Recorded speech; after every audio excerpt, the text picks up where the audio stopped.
I was reviewing my quarterly financial statement when I noticed it, a withdrawal of $78,000 from my trust fund. Just 3 months before my 30th birthday, when I was supposed to gain full access to the money my grandfather had left specifically for me. There must be some mistake, I told the bank representative over the phone. But there was no mistake.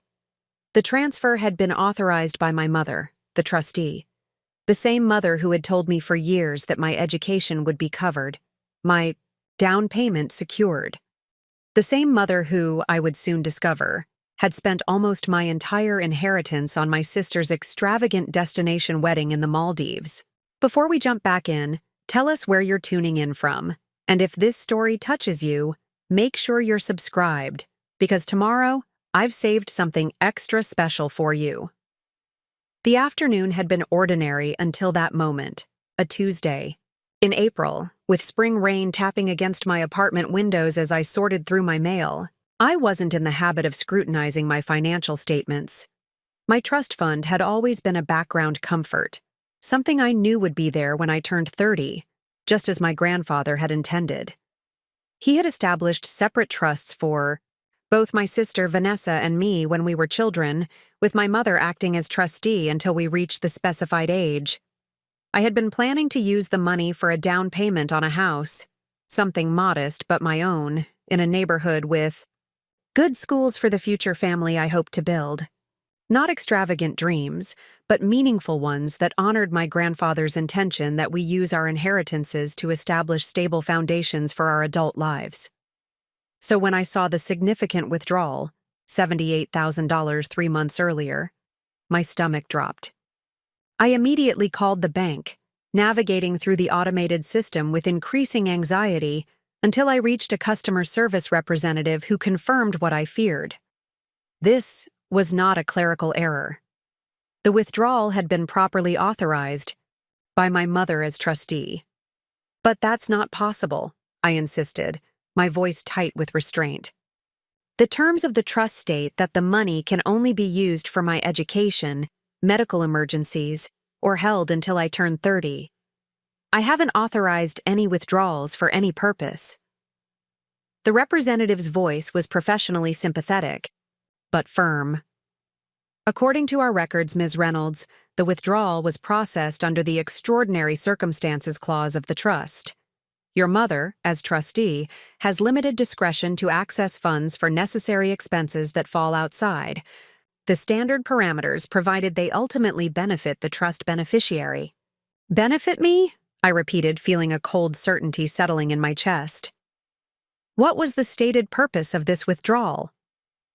There was a pause, the sound of keys clicking. I'm afraid I don't have that level of detail in my system, Ms. Reynolds. You would need to speak with the trust administrator or directly with the trustee. I thanked her automatically and ended the call, my mind already racing ahead. 3 months ago, January, was exactly when my sister Vanessa had held her destination wedding in the Maldives. A lavish affair for 60 guests at a private island. Resort, with accommodations, catering, and transportation, that had seemed extravagant even for my sister, who had always lived at the upper edge of her income as a pharmaceutical sales representative. My hands shook slightly as I dialed my mother's number. She answered on the 4th ring, her voice distracted.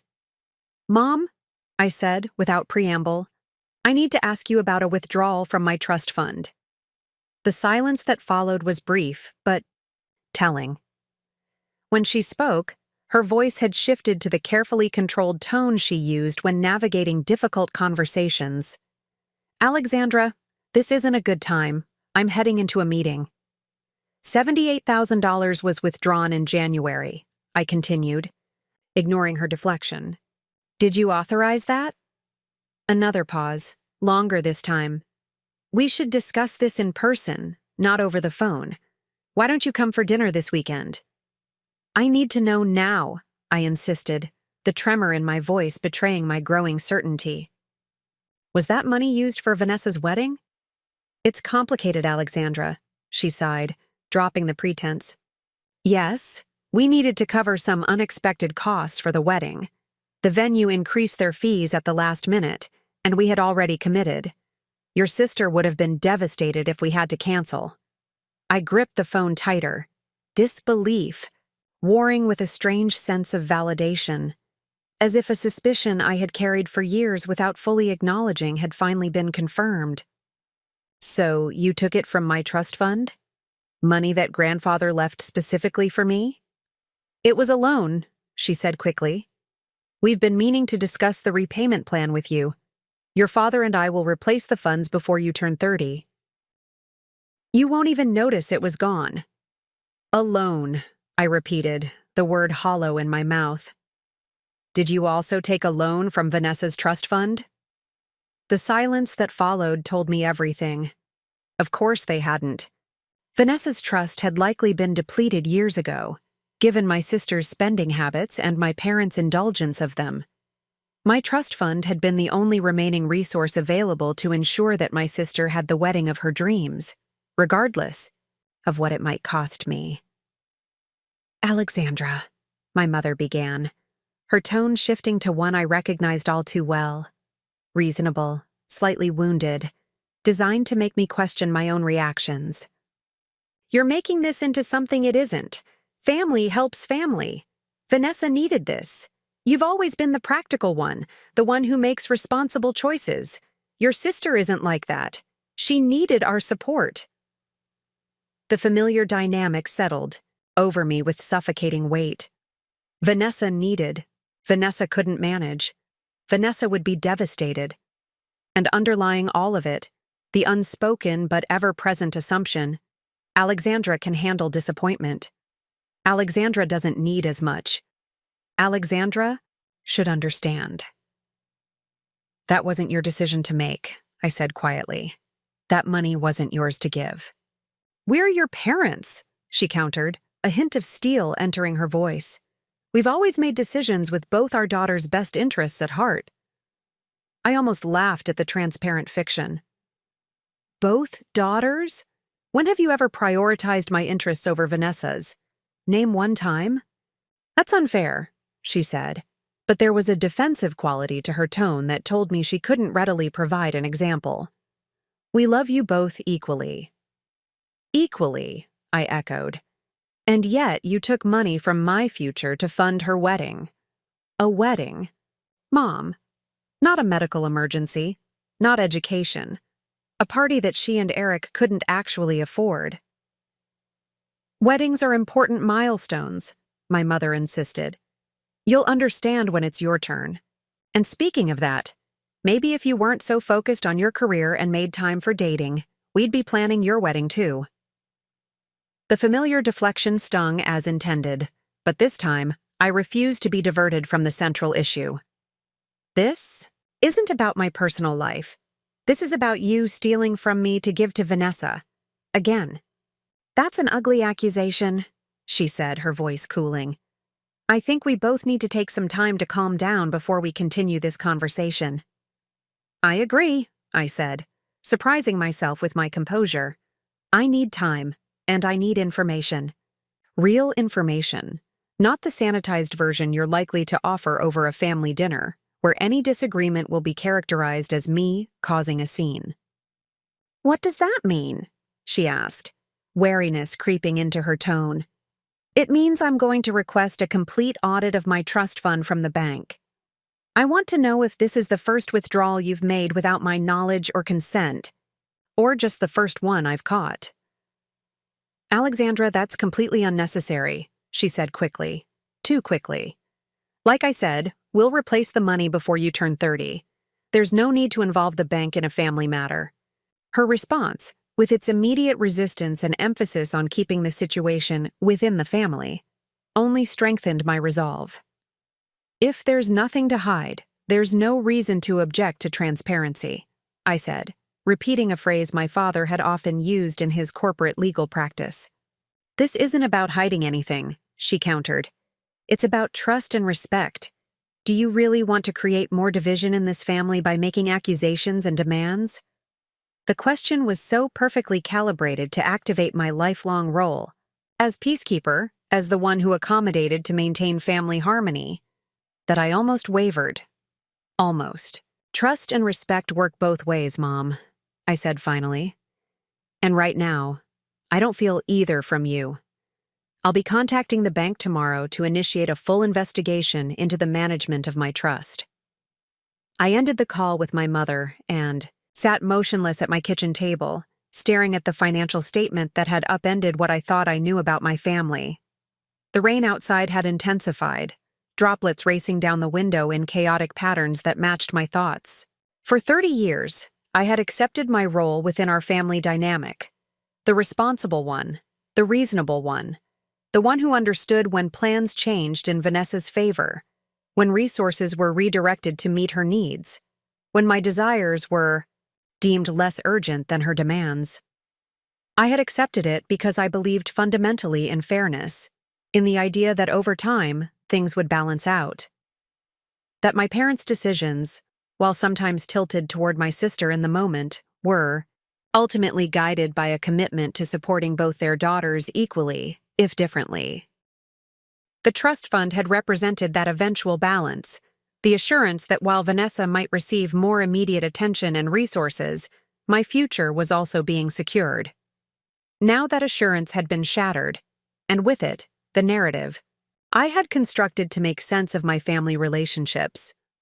This wasn't a small thing, a missed birthday dinner or a forgotten achievement. This was my inheritance, the financial foundation my grandfather had explicitly designated for me, entrusted to my mother with specific legal instructions about its use and management.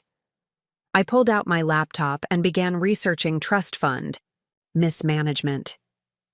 The information was overwhelming, a labyrinth of legal terms and procedures that made my head spin.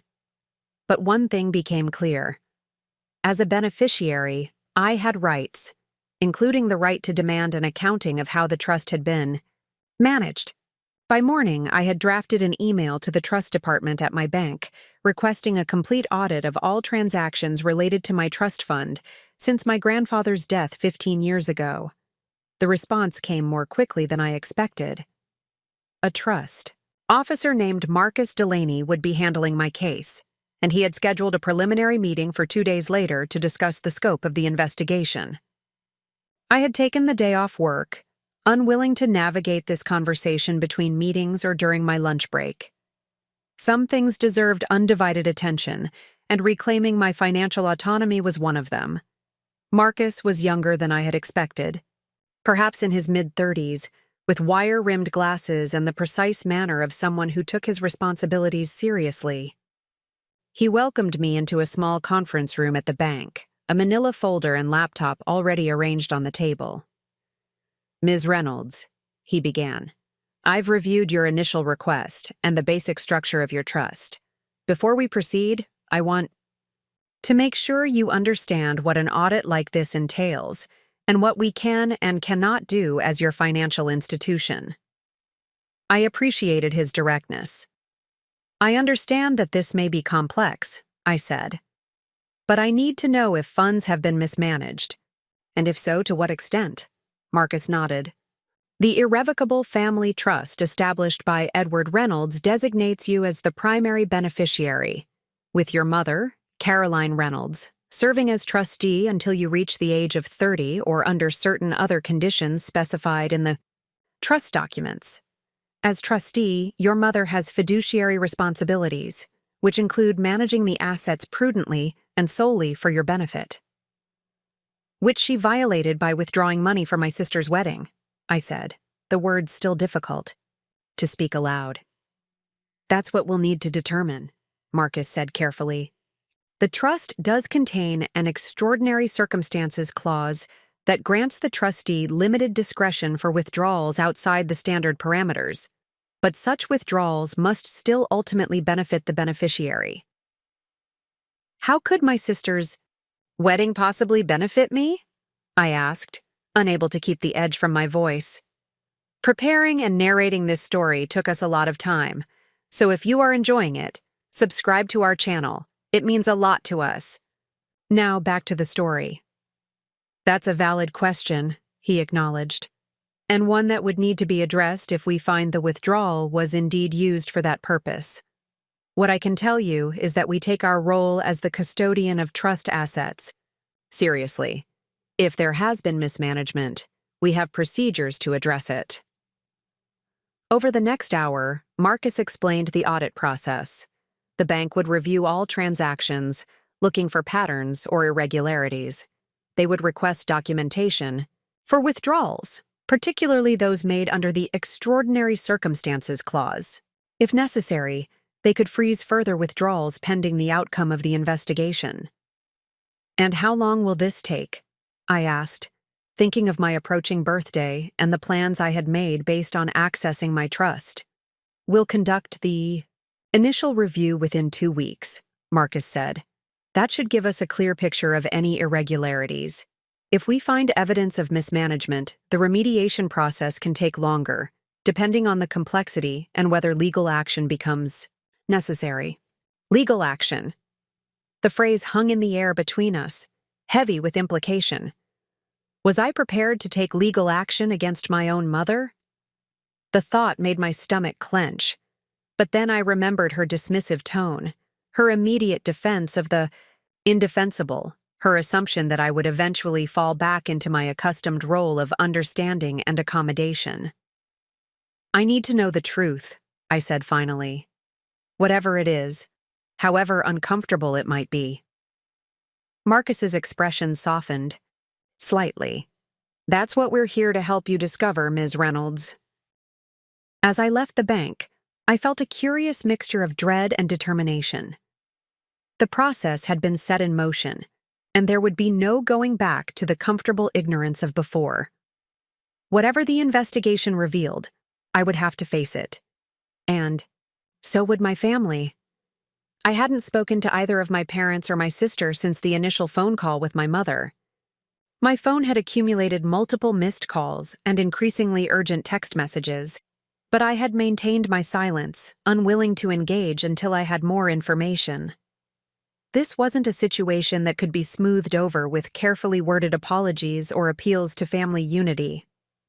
This was about trust in its most fundamental form, both financial and emotional, and that trust had been profoundly violated. On the third day after my meeting with Marcus, my sister appeared at my apartment door unannounced. Vanessa had always been the more conventionally beautiful of us, taller, blonder, with the kind of effortless confidence that drew attention in any room. But today, she looked uncharacteristically disheveled, her expression a mixture of indignation and unease. "You can't just ignore everyone," she said as soon as I opened the door. "Mom is falling apart, Dad is barely speaking, and I'm caught in the middle of whatever this is." I stepped back to let her in, noting with a detached sort of interest that even now, she positioned herself as the victim in a situation that had literally cost me tens of thousands of dollars. "This," I said quietly, closing the door behind her, "is me discovering that my trust fund was used to pay for your wedding without my knowledge or consent." Vanessa's expression flickered, a momentary hesitation before she rallied. "That's between you and Mom. I didn't even know where the money came from. I just told them the final costs, and they handled it." "Did you ever ask how they were handling it?" I countered, moving to the kitchen to put the kettle on, a habitual response to tension that I recognized even as I performed it. "Did you wonder how our parents, who have been semi-retired for 3 years, suddenly had an extra $78,000 for last-minute venue fees and expanded guest lists?" She followed me, leaning against the counter with arms crossed defensively. "They've always managed. That's what parents do. They figure things out for their kids." "For some of their kids," I corrected her, measuring tea leaves into the infuser with precise movements that helped steady my hands. "They figure things out for you, Vanessa. They've always figured things out for you, even when it comes at my expense." Her expression hardened. "That's not fair. It's not my fault that I've needed more help sometimes. We're different people, with different lives." "You're right," I agreed, surprising her. "We are different. I calculated what I could afford for my education and chose my university accordingly. You insisted on going to Westmore despite the higher tuition and lived in an off-campus apartment that cost twice what my dorm did. I worked part-time throughout college to cover my expenses. You called home whenever you ran short, and they always sent money. I planned my career moves carefully, building experience and credentials. You changed jobs whenever you felt unfulfilled, and they supported you through each transition. The kettle whistled, and I poured hot water over the tea leaves, the familiar ritual at odds with the unprecedented confrontation unfolding in my kitchen. "So what? You've been keeping score all these years," Vanessa demanded, color rising in her cheeks. "Tallying up every penny they've spent on me versus you? That's incredibly petty, Alexandra." I set 2 mugs on the counter, the steam rising between us like the heated words we were exchanging. "It's not about keeping score. It's about recognizing a pattern that I've spent my entire life explaining away. Every time resources were directed toward you instead of me, every time my needs were minimized or postponed while yours were treated as urgent, I told myself it was temporary, that it balanced out over time. The trust fund was part of that equation, the assurance that while you might get more now, my future was also being secured." "And it is," she insisted, picking up the mug but not drinking from it. "Mom said they're going to pay it back before." "You turn 30. You won't lose anything." "That's not the point, Vanessa," I said, feeling suddenly tired. "The point is that they made a unilateral decision to use money that was explicitly designated for me, without my knowledge or consent, money that was never theirs to give. And they did it for something that was completely discretionary. A luxury wedding that you and Eric chose to have, knowing it exceeded your budget." Vanessa set the mug down with a sharp click against the counter. "So this is about my wedding? You're jealous because I had the wedding you haven't managed to have yet?" The accusation was so wildly off target that I almost laughed. This is about trust and respect, about recognizing that I'm an adult with the right to make my own financial decisions, not a resource to be tapped whenever you or our parents decide. Your desires outweigh my needs. Vanessa left my apartment in a storm of indignation, slamming the door behind her with enough force to rattle the pictures on my wall. I remained in the kitchen, hands wrapped around my cooling tea, feeling oddly calm despite the confrontation. For the first time in our adult relationship, I had spoken plainly about the inequities that had shaped our family dynamic, without softening my words to protect her feelings or preserve an artificial harmony. The week that followed passed with excruciating slowness. I immersed myself in work, grateful for the complex healthcare policy analysis that required my complete attention. My colleagues at the public health nonprofit where I served as a research director noticed my distraction, but respectfully maintained their distance, perhaps sensing that my terse explanation of family matters was all I could manage. On Friday afternoon, as I was preparing to leave the office, my phone rang with the bank's number. Marcus Delaney's voice was carefully neutral when I answered. "Ms. Reynolds, we've completed the preliminary review of your trust. I think it would be best if we discuss the findings in person. Would you be available to come in tomorrow morning?" My heart rate accelerated. "Is it that serious?" There was a slight pause. "Let's just say the situation is more complex than a single withdrawal for a wedding. I'd prefer to walk you through the details directly." I agreed to meet him at 10 a.m. the following day, then spent a restless night cycling between anxiety and a strange, detached curiosity. Whatever Marcus had discovered, it would finally provide clarity. Uncomfortable, perhaps even painful clarity, but the truth nonetheless. The bank was quiet on Saturday morning, the trust department nearly empty except for a few professionals catching up on work. Marcus greeted me with the same formal courtesy as before, but I detected a new gravity in his demeanor as he led me to the same conference room. "Thank you for coming in, Ms. Reynolds," he began once we were seated. "As I mentioned, we've completed our initial review of your trust, focusing particularly on withdrawals made under the Extraordinary Circumstances Clause."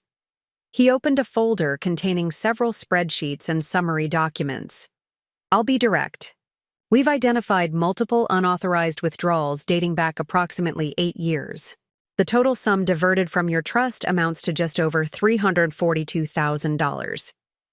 The number hit me with physical force, momentarily stealing my breath. $342,000? I finally managed. That's more than half of what should be in the trust. Marcus nodded grimly. Based on the original assets and projected growth, your trust should currently hold approximately $620,000. Instead, the balance stands at $278,324. I stared at the figures on the spreadsheet he turned toward me, each line representing a withdrawal that had systematically depleted my future security. And these were all authorized by my mother? As trustee? Yes. Each withdrawal was processed with her authorization, citing the extraordinary circumstances. Clause. However, he continued, his tone shifting slightly, our investigation found concerning irregularities in how these withdrawals were documented and justified. He pointed to the earliest significant withdrawal, dated 8 years earlier. $47,000 ostensibly for medical expenses not covered by insurance. I wasn't ill 8 years ago, I said, frowning. I was 22, just starting my master's program. I was on the university health plan, and I never had any major medical issues. Exactly, Marcus said. We requested documentation for all major withdrawals, as is standard procedure for an audit. For this particular transaction, the supporting documentation provided was a series of invoices from Lakeside Rehabilitation Center. The name was vaguely familiar, though I couldn't immediately place it. Then the connection surfaced. That's where my cousin Trevor went for addiction treatment. Marcus's expression remained professionally neutral. We cannot confirm who received treatment, as that would be protected medical information. However, I can confirm that the invoices were not for services provided to you. The implications slowly crystallized. My mother had used my trust fund, money specifically designated for my future, to pay for my cousin's rehabilitation.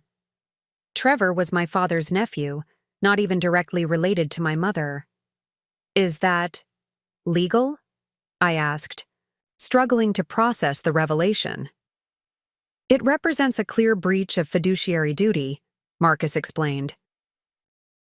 A trustee is legally obligated to manage the trust solely for the benefit of the named beneficiary, in this case, you. Using trust assets to pay for medical treatment for another family member, regardless of the circumstances, violates that fundamental obligation. He turned the page to reveal more withdrawals. $29,000 for educational expenses, when I had already completed my master's degree on scholarship. $63,000 for housing security during a period when I was renting a modest apartment and had never requested housing assistance. $54,000 for emergency transportation and accommodations that coincided with my parents' extended stay in Barcelona, after my father's unexpected heart episode during their European vacation. Each entry represented a fabrication, a diversion, of resources that had been explicitly designated for my future.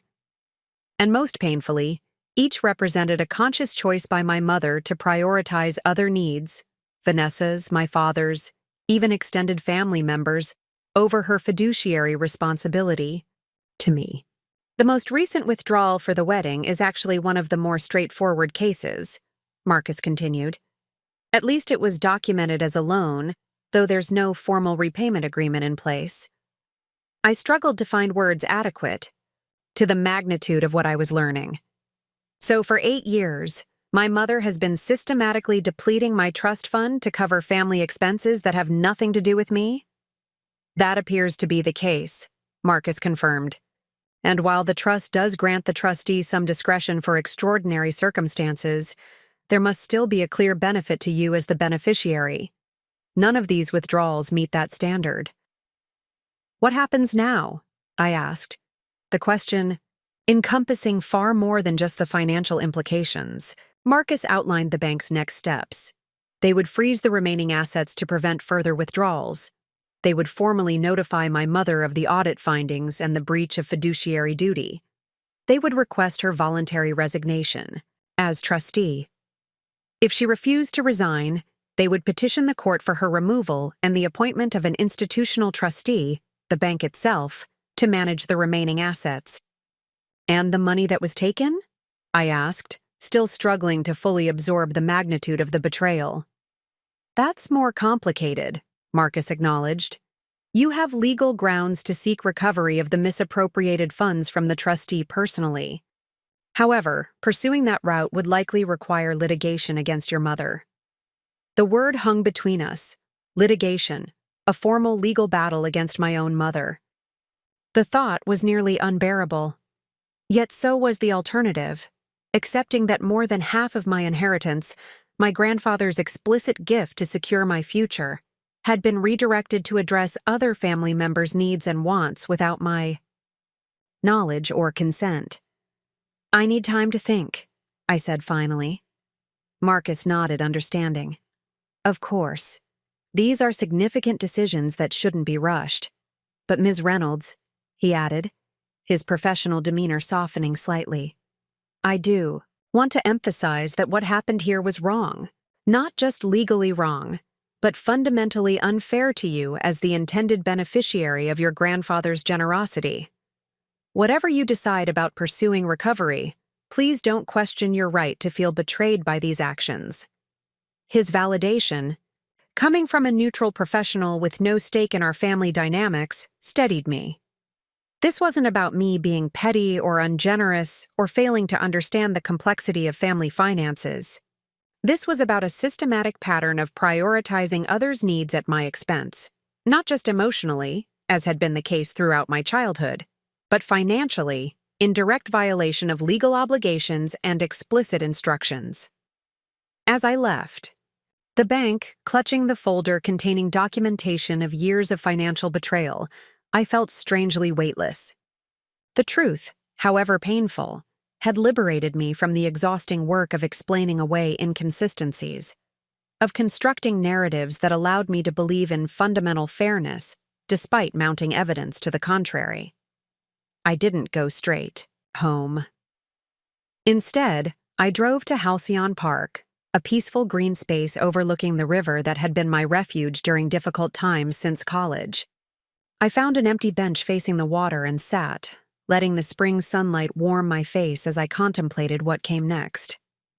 My phone vibrated in my pocket, my mother again, likely wondering why I still hadn't responded to her increasingly urgent messages.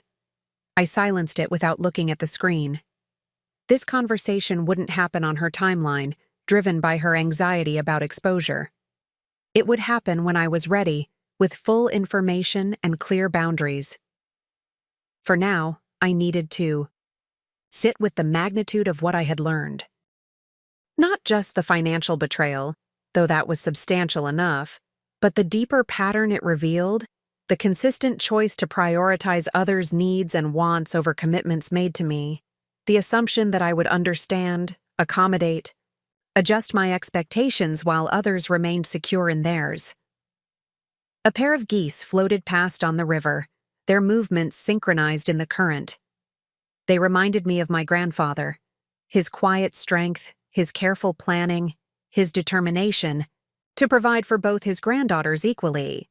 He had established identical trusts for Vanessa and me, believing that we would both benefit from this foundation as we built our adult lives. What would he think of how his intentions had been subverted?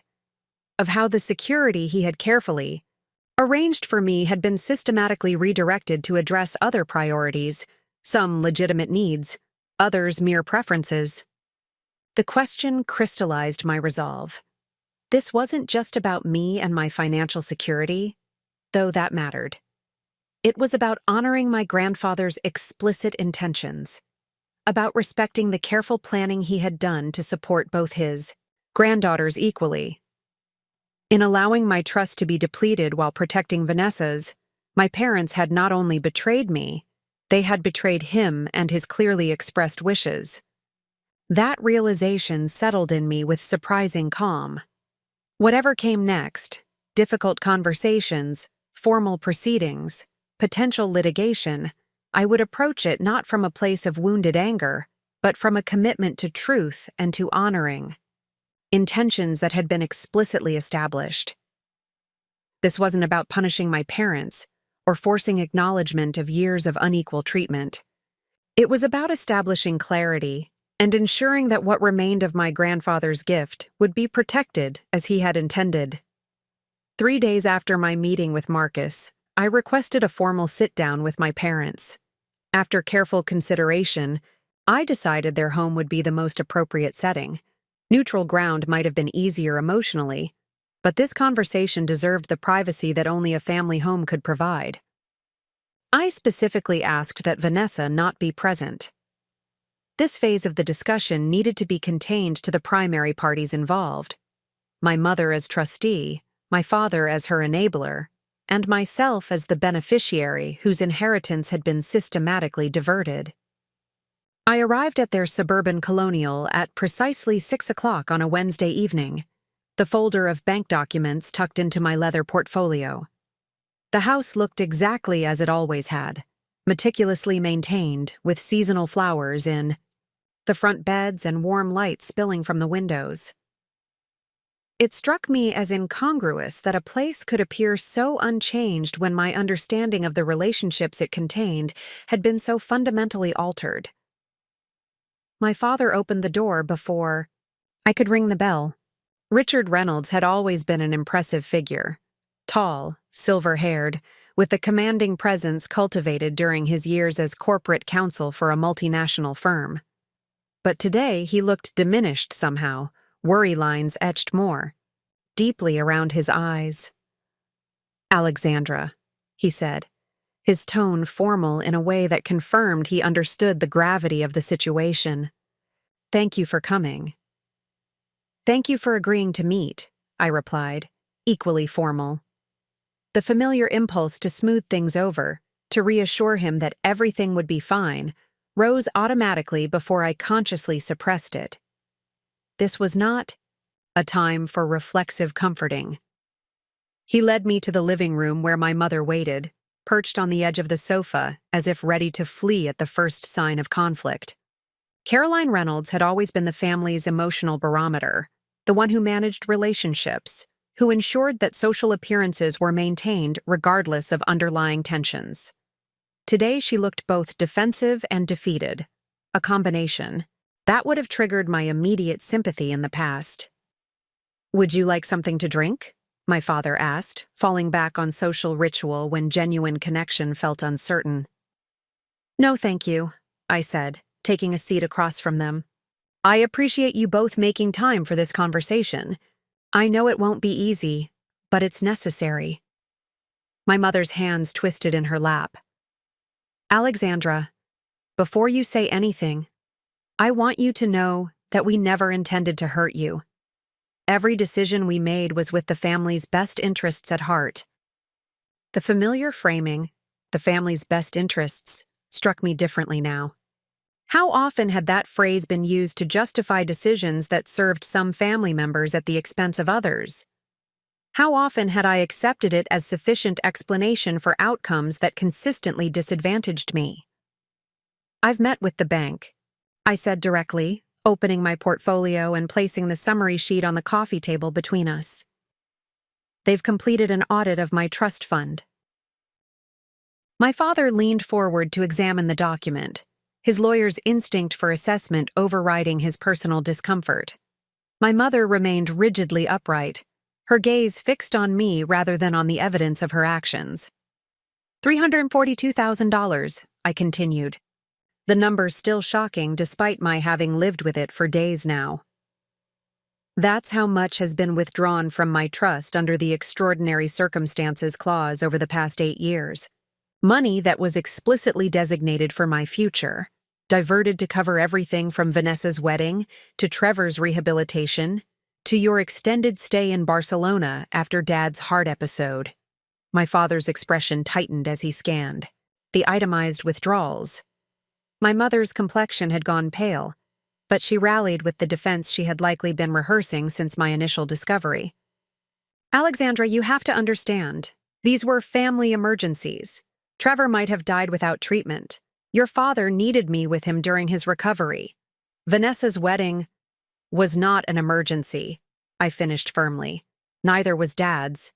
Business class upgrade for the flight home from Spain, or the semester abroad for Vanessa's stepdaughter, or any of the other discretionary expenses listed there. We've always taken care of this family's needs, my father interjected, his tone taking on the authoritative edge he had used throughout my childhood to end uncomfortable discussions. Sometimes that requires difficult decisions about resource allocation. Resource allocation, I repeated, the clinical phrasing bringing unexpected clarity. That's exactly what this has been, hasn't it? A consistent pattern of allocating resources away from me and toward others, particularly Vanessa. The difference is that my trust fund wasn't yours to allocate.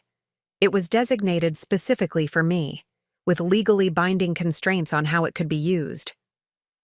My mother's expression hardened. We are your parents.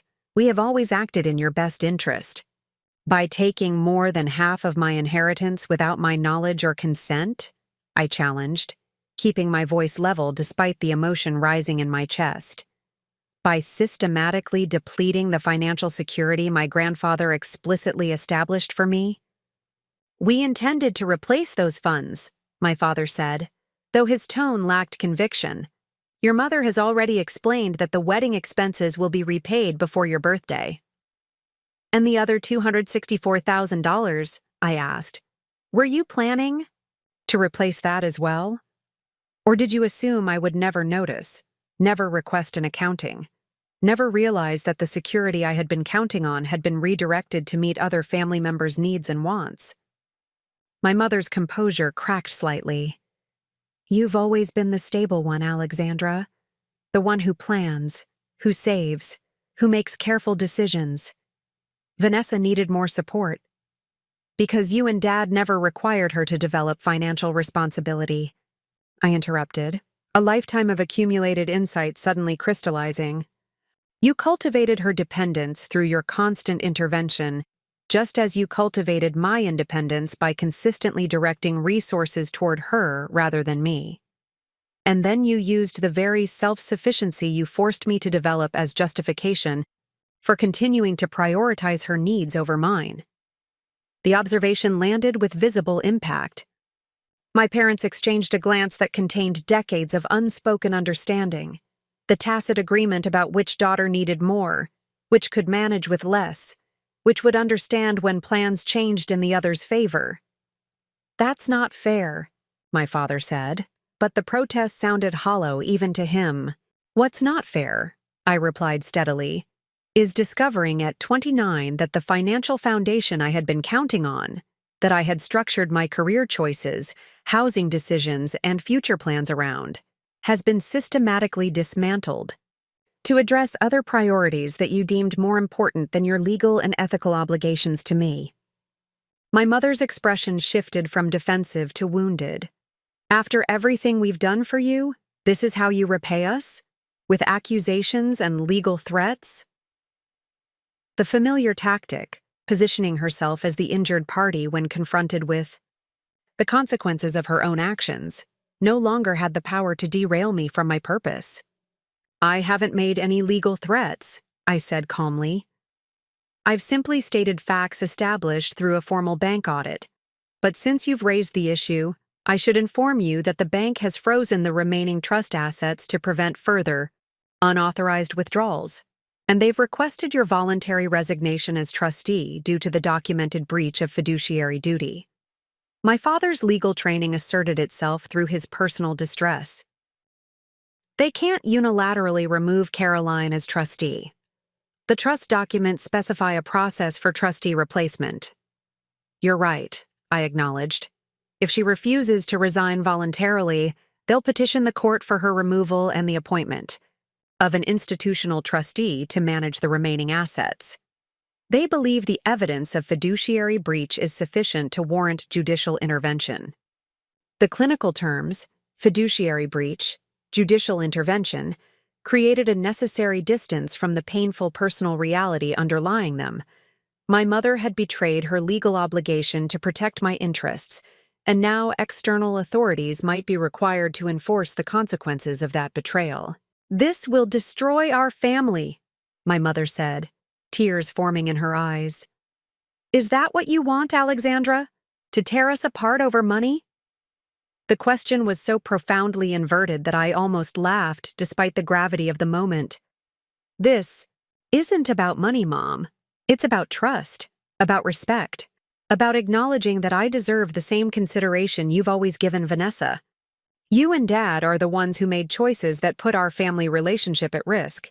Every time you diverted funds that weren't yours to divert, every time you prioritized others' wants over your legal obligation to me, every time you assumed I would simply understand and accept whatever you decided was best." My father had lapsed into an attorney's analytical mode, examining the document with growing recognition of its legal implications. "We could arrange a repayment plan," he said, finally. "Structure it over several years, with interest to compensate for lost growth. Do you have $342,000 available to repay immediately?" I asked directly. His hesitation was answer enough. My parents had been semi-retired for 3 years, living primarily on investment income and my father's consulting work. They had never been reckless with money, but they had consistently lived at the upper end of their means, prioritizing appearances and experiences over building substantial reserves. "We would need time," he admitted, "and we'd likely need to liquidate some assets." "Including the vacation property in Vermont?" I asked, referring to the lakeside cabin that had been in my father's family for generations. A property that, I now realized with sudden clarity, would one day pass primarily to Vanessa rather than being divided equally between us. The flash of alarm in his eyes confirmed my suspicion. "That property is family legacy, not liquid assets," he said stiffly. "So is my trust fund," I countered. "My grandfather established it as my legacy, my foundation for building financial security. Yet you and Mom felt entitled to redirect it toward priorities you deemed more important." My mother had moved from tears to anger, her emotional progression following the familiar pattern I had witnessed throughout childhood disputes. "You've changed, Alexandra. The daughter I raised would never turn against her family like this, would never prioritize money over relationships." "I haven't changed," I said quietly. "I've just stopped accepting that my needs and interests should always be subordinate to others. I've stopped believing that being a good daughter means allowing my future security to be compromised without my knowledge or consent. I've stopped participating in a family dynamic that consistently positions me as the one who should understand, accommodate, and sacrifice, while others' needs and wants are treated as paramount." The silence that followed was heavy with decades of unacknowledged patterns, of implicit understandings that had shaped our family interactions so profoundly that they had become nearly invisible, except to the person consistently disadvantaged by them. "What do you want from us, Alexandra?" my father finally asked, his tone a mixture of resignation and calculation, the attorney assessing potential settlement terms. I had considered this question carefully in the days following my meeting with Marcus. What did I want? Financial restitution, certainly, the restoration of resources that had been wrongfully diverted. But beyond that, I wanted something more fundamental: recognition. Acknowledgement of the patterns that had shaped our family dynamic, of the consistent prioritization of others' needs and wants over commitments made to me, of the assumption that I would always understand, always accommodate, always adjust my expectations, while others remained secure in theirs. "I want 3 things," I said with a clarity that surprised even me. First, Mom's immediate resignation as trustee of my trust, to be replaced by the bank's trust department. Second, a formal repayment agreement for the misappropriated funds, structured over time if necessary, but with appropriate interest and collateral to ensure completion. And third, Acknowledgement, genuine recognition, of the pattern of unequal treatment that made these financial diversions seem acceptable to you both. My parents stared at me across the living room, the air between us heavy with unspoken history. My mother's face registered shock, as if she couldn't believe I had the audacity to make specific demands rather than accept whatever resolution they deemed appropriate. My father, ever the strategist, was already calculating, his eyes narrowed, as he weighed options and potential outcomes. Alexandra, he began carefully, I understand your frustration, but a formal repayment agreement is unnecessarily adversarial. We're family. We can handle this between ourselves without involving third parties. I had anticipated this response, the appeal to family connections as a way to avoid formal accountability, the suggestion that external structures were inappropriate for resolving family matters. It was the same reasoning that had allowed the pattern of inequality to persist unchallenged for decades. This situation exists precisely because informal family understandings failed, I replied calmly. The trust had formal legal parameters that were systematically disregarded because you and Mom assumed I would never question your decisions, never demand the same consideration given to others. I'm not willing to rely on informal agreements anymore. My mother had regrouped, her initial shock hardening into something more defensive. You're treating us like criminals, she said, her voice tight with controlled emotion. Everything we did was for this family. I'm treating you like adults who made choices with significant consequences, I corrected her. Choices that violated both legal obligations and personal trust. And again, Mom, this family seems to consistently exclude me when decisions are made but include me when sacrifices are required. Something in my steady tone, the absence of the emotional reactivity they had likely expected, seemed to penetrate their defenses. My father sighed, setting aside the summary sheet with a gesture of reluctant acceptance. The trustee resignation is straightforward, he conceded. Given the documented irregularities, it's the appropriate legal step. The repayment is more complicated. We'll need to assess our assets, develop a structured plan. He trailed off, the financial reality of what they had done finally asserting itself beyond abstraction. Over $340,000 diverted from my trust, money that should have been generating returns for my future, financing my first home, providing the security my grandfather had explicitly intended for me. The bank's trust department can work with you to develop a reasonable repayment structure, I said, maintaining the professional tone that had proven effective. They understand this is a complex family situation. My mother had been uncharacteristically quiet, but now she leaned forward, her expression shifting from defensive to pleading. Alexandra, surely you can see that we never meant to hurt you.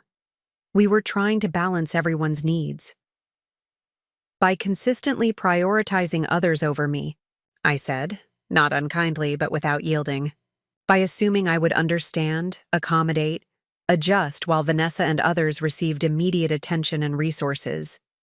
That pattern didn't start with my trust fund, Mom. It's been the defining dynamic of our family relationships for as long as I can remember. That's not true, she protested, but without conviction. We've always loved you both equally. Equal love doesn't necessarily translate to equal treatment, I observed. You may have loved us equally in theory, but in practice, your decisions consistently favored Vanessa's immediate wants over my long-term needs. My father, always more pragmatic, seemed to recognize the truth in my assessment. We may have overcorrected, he admitted reluctantly. Vanessa struggled more, needed more intervention. You were always so capable, so independent.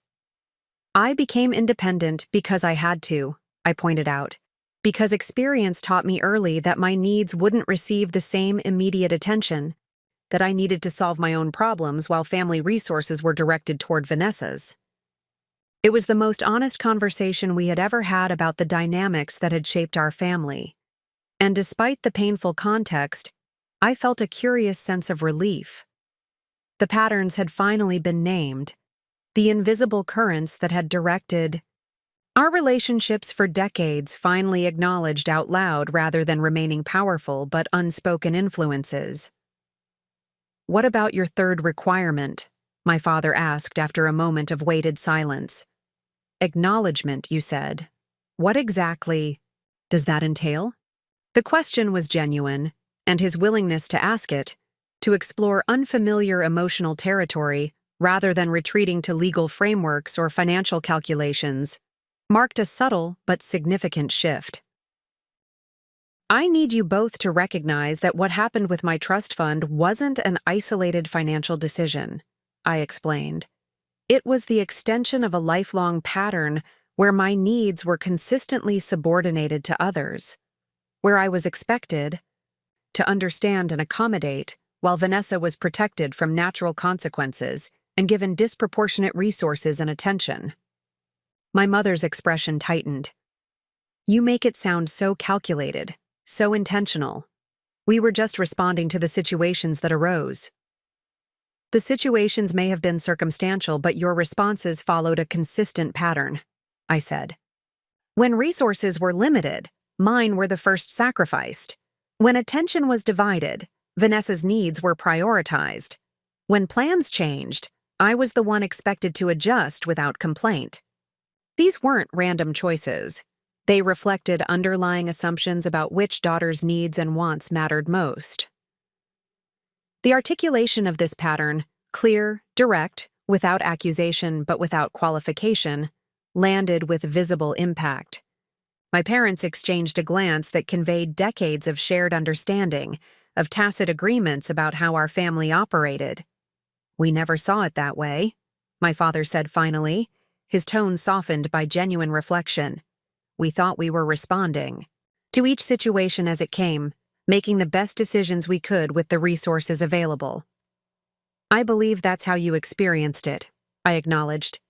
"But from my perspective, the cumulative effect was a clear message about my place in the family hierarchy, as the one who should understand, accommodate, sacrifice so that others could receive what they wanted or needed." My mother's defenses were crumbling now, her carefully maintained facade of family harmony giving way to genuine, if reluctant, recognition. "I didn't.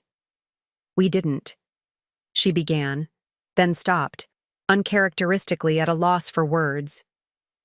"You didn't consciously intend to establish that pattern," I finished for her. "I understand that. But intention doesn't negate impact. And the impact on me, on my sense of worth within this family, on my understanding of what I could expect or request on my financial security, has been significant."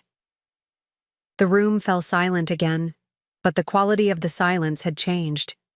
It was no longer tense with unspoken conflicts and defensive positioning, but quieter, more reflective, a space for genuine consideration rather than strategic response. "Where do we go from here?" my father asked finally, his tone more personal, then professional for the first time in our conversation. "How do we fix this?" The question was both practical and profound. How does a family repair patterns established over decades, behaviors so ingrained they've become nearly invisible to those perpetuating them? How do you rebuild trust when its very foundation has been revealed as fundamentally unsound? "We start with honesty," I said. "With acknowledging what happened rather than minimizing or justifying it. With recognizing patterns rather than treating each incident as isolated or exceptional. With accepting that rebuilding trust requires more than promises. It requires consistent action over time that demonstrates new priorities and approaches." My mother wiped away tears that had finally spilled over. "I never meant for you to feel less important, less valued," she said, her voice wavering but sincere. "You were always so capable, so self-sufficient. I thought that meant you needed less from us, not that we were giving you less than you deserved." "I became self-sufficient because I had to," I repeated, but gently this time. Because I learned early that being low maintenance was the only way to receive positive attention in this family. Vanessa's needs created crisis and immediate response. My careful planning and independent problem-solving meant I rarely created those crisis moments that mobilized family resources. My father nodded slowly, a dawning recognition visible in his expression. And then we used that very self-sufficiency we had required of you as justification for continuing to direct resources toward Vanessa. Yes, I said simply. The acknowledgement, straightforward, unqualified, felt like a first step across a threshold I had never expected to cross with my parents. Not complete understanding, certainly not immediate transformation of lifelong patterns, but a genuine recognition that might serve as foundation for something new. I'll contact our attorney tomorrow about the trustee resignation, my father said after another moment of contemplation. And we'll work with the bank on a formal repayment structure. But, Alexandra, he added, his tone softer than I had heard it in years. Beyond the legal and financial aspects, I want you to know that I hear what you're saying about the patterns. I can't promise immediate perfection in changing habits established over decades, but I do commit to being more conscious of these dynamics moving forward. My mother reached for my hand across the coffee table, her fingers trembling slightly. I'm sorry, she said simply. Not just for the trust fund, but for the message our choices sent about your value in this family. You deserved better. The words I had never expected to hear, a clear, unqualified acknowledgement without defensive qualification or emotional manipulation, settled into the space between us with surprising weight. Not a magic resolution, not an instant healing, of decades of accumulated hurt, but a genuine starting point for something different.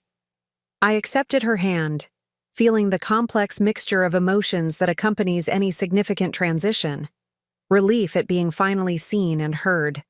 Caution born from years of having legitimate concerns minimized, hope that this moment of clarity might sustain beyond the immediate crisis, and a curious sense of liberation from patterns that had constrained our relationships for as long as I could remember.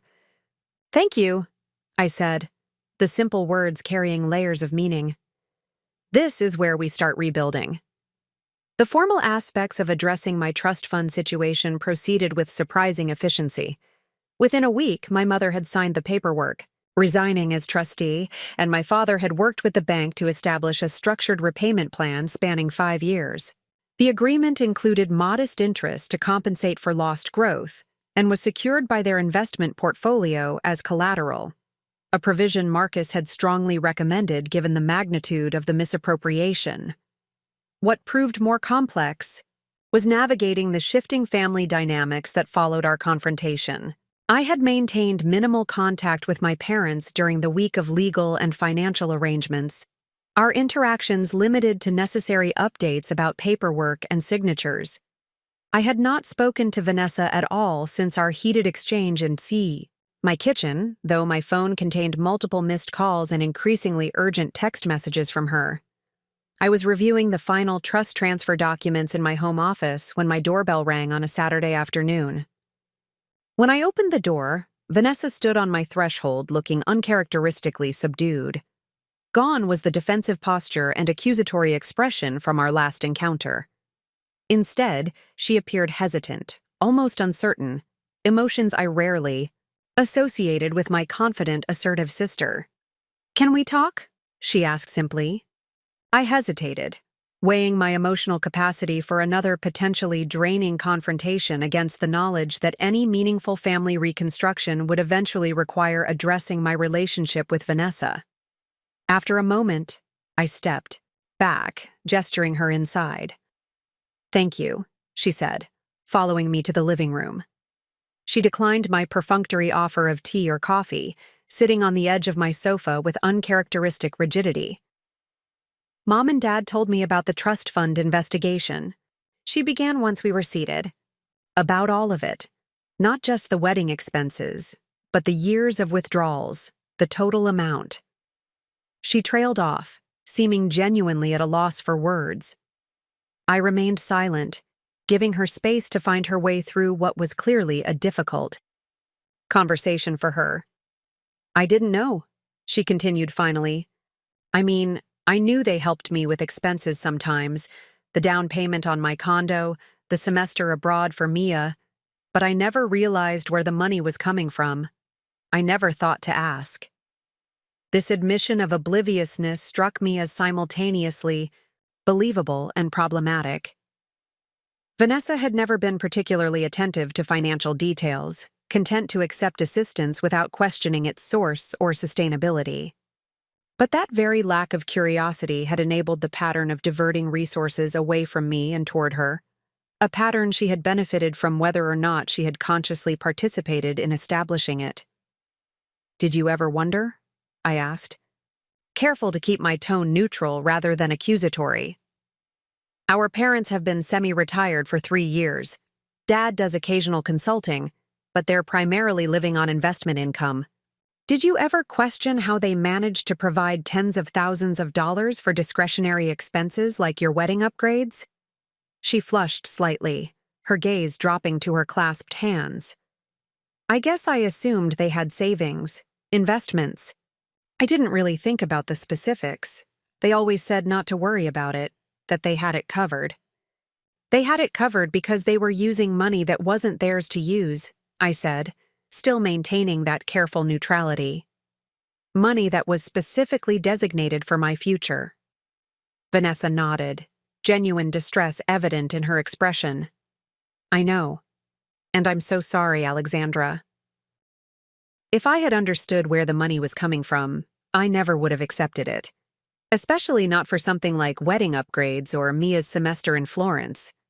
I studied her face, searching for the defensiveness or deflection that had characterized our previous conversation. Instead, I found what appeared to be genuine remorse. A recognition not just of the financial impropriety, but of her unwitting role in perpetuating a pattern that had consistently disadvantaged me. Dad says they're selling the Vermont property to help repay the trust, she continued when I didn't immediately respond. I told them I want to contribute too. I can't repay everything they spent on me over the years, not immediately anyway, but I can take responsibility for the wedding expenses at least. The offer took me by surprise. Vanessa had never been financially irresponsible in the conventional sense. She maintained good credit, paid her bills on time, lived within her means as a successful pharmaceutical sales representative. But she had also never been one to voluntarily forgo opportunities or experiences due to financial constraints, particularly when our parents were willing to bridge any gaps between her income and her desires. You don't have to do that, I said, more from habit than conviction. The repayment agreement is between Mom, Dad, and the trust. But I benefited from money that should have been yours, she insisted with uncharacteristic firmness. Maybe I didn't know where it was coming from, but that doesn't change the fact that my wedding was partially financed by your inheritance. I want to make that right. Her willingness to accept personal responsibility rather than deflecting it back to our parents represented a significant shift, one that suggested she might be more capable of genuine reflection than our previous interactions had indicated. Thank you, I said simply. I appreciate that. We sat in silence for a moment, the air between us heavy with unspoken history and tentative possibility. Then Vanessa leaned forward, her expression more serious than I could remember seeing it in years. Can I ask you something? And will you promise to be completely honest, even if it's hard to hear? I nodded, curious despite my lingering wariness. Has it always been like this? She asked, her voice quieter now. Have Mom and Dad always prioritized me over you? Because when they tried to explain what happened with the trust, they mentioned a pattern they hadn't fully recognized until you pointed it out. And it made me wonder if I've been missing something obvious all these years. The question was breathtakingly direct, free from the defensiveness that had characterized our previous attempts to discuss family dynamics. It opened a door I had never expected Vanessa herself to unlock, an opportunity for genuine conversation about patterns we had both participated in but never explicitly acknowledged. Yes, I said simply. For as long as I can remember, there's been a clear pattern of prioritizing your needs and wants over mine. When resources were limited, mine were the first sacrificed. When attention was divided, your needs took precedence. When plans changed, I was the one expected to adjust without complaint. I paused, gauging her reaction before continuing. To my surprise, instead of bristling with defense or denial, she nodded slowly, her expression thoughtful. I think I knew on some level, she admitted. Not in a way I could articulate, but I always had this sense that things came more easily, to me, within our family. That my requests received immediate attention while yours were subject to more scrutiny and qualification. I guess I assumed that was because you needed less, that you were more independent by nature rather than by necessity. The insight that she had registered the disparity in treatment without fully processing its implications struck me as a significant breakthrough. Not complete understanding, certainly not immediate transformation of lifelong patterns, but a genuine recognition that might serve as foundation for something new. I became independent because I had to, I explained, echoing what I had told our parents. Because I learned early that being low maintenance was the only way to receive positive attention in our family. Your needs created crisis and immediate response. My careful planning and independent problem-solving meant I rarely created those crisis moments that mobilized family resources. Vanessa was quiet for a long moment, absorbing this perspective that so fundamentally challenged her understanding of our shared history. When she finally spoke, her voice was subdued but steady. I never saw it that way, she said. I always envied your self-sufficiency, your clarity about what you wanted and how to achieve it. I thought those qualities came naturally to you, that you were just born more focused and disciplined than I was. I never considered that you might have developed them out of necessity, because you couldn't count on the same support I received automatically. The admission, honest, unqualified, free from defensive posturing, created an opening for a kind of conversation we had never had before. Not a complete resolution, not an instant healing of accumulated hurt, but a genuine starting point for a different kind of relationship. I think we both adapted to the dynamics our parents established, I offered. You learned that expressing needs openly would mobilize resources and attention. I learned that self-sufficiency and minimal demands were the path to approval, if not equal support. She nodded slowly, visibly processing this reframing of our roles within the family system. And then those adaptations became self-reinforcing. The more I relied on Mom and Dad's intervention, the more they provided it. The more independent you became, the more they assumed you didn't need their support. Exactly, I confirmed, struck by her quick grasp of the pattern once it had been explicitly named. It became a feedback loop that none of us recognized or questioned, until the trust fund investigation forced it into the open. Vanessa's expression shifted from reflective to determined. I want to break that pattern, she said with surprising conviction. Not just because of what happened with your trust fund, but because it's limited both of us in different ways. You've had to be excessively self-reliant, carrying burdens alone that should have been shared. And I've been prevented from developing the independence and problem-solving skills that come from facing consequences and finding my own solutions.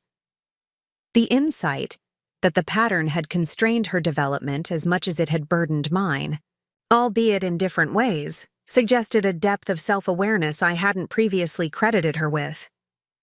It also offered a foundation for addressing our relationship that wasn't rooted solely in grievance or guilt, but in mutual interest in establishing healthier dynamics. I'd like that too, I said cautiously. But changing patterns established over decades takes more than good intentions. It requires consistent awareness and effort, especially when the habits are so deeply ingrained they feel natural. I know, she acknowledged. and I'm not expecting overnight transformation. But I am committing to being more conscious of these dynamics, to stopping myself when I fall into old patterns of expectation or entitlement, to recognizing when I'm asking more of you than I'm willing to give in return. The commitment, specific, actionable, focused on her own behavior rather than external circumstances, felt qualitatively different from the vague reassurances or defensive deflections that had characterized previous attempts to address inequities in our relationship. "Thank you," I said simply. "That means a lot." In the weeks that followed my conversations with my parents and Vanessa, a subtle but significant shift began to emerge in our family dynamics. The changes weren't dramatic or immediate. Lifelong patterns don't transform overnight. But there was a new awareness, a conscious effort to examine interactions that had previously passed without question. My father, true to his word, had not only arranged for my mother's resignation as trustee, but had also taken the lead in establishing the repayment plan. He approached the process with the same meticulous attention he had once devoted to his corporate legal work, creating a structured schedule that accounted for their current financial reality, while prioritizing the restoration of my trust.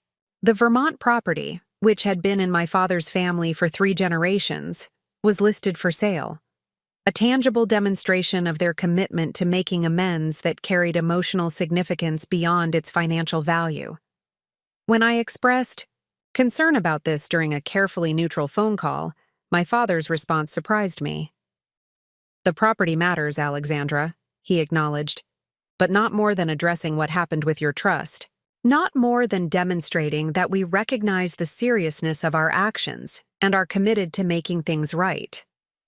This prioritization, choosing to address a wrong done to me even at significant personal cost, represented a fundamental shift in how my needs and interests were positioned within family decisions. For perhaps the first time in our relationship, my father was explicitly placing my financial security above considerations that would previously have taken precedence automatically.